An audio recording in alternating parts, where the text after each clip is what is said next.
একটা শব্দ, অযোগ্য, আর শেষ হয়ে গেছিল একটা স্বপ্ন। রিতম ছোটবেলা থেকেই ডাক্তার হতে চাইতো।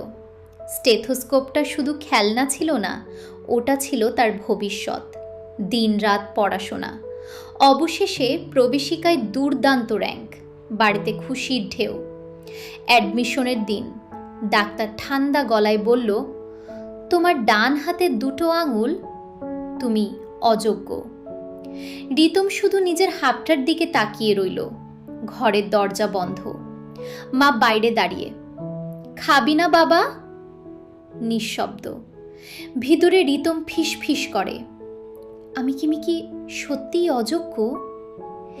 একদিন আয়নার সামনে দাঁড়িয়ে নিজেকেই বলল, স্বপ্ন বদলাবে, কিন্তু আমি হারব না। কর্পোরেট লল, শেয়ার মার্কেট, ঘুমহীন রাত, আর একটাই জেদ, প্রমাণ করতে হবে। বছর কয়েক পরে রিতম সফল। আজ সে আবার সেই হাসপাতালের সামনে দাঁড়িয়ে। যে ডাক্তার একদিন বলেছিল তুমি অযোগ্য, আজ সেই দাঁড়িয়ে আছে রিতমের তৈরি নতুন উইংয়ের সামনে। ডাক্তার হতে পারেনি, কিন্তু হাজার প্রাণ বাঁচানোর কারণ হয়ে গেছে।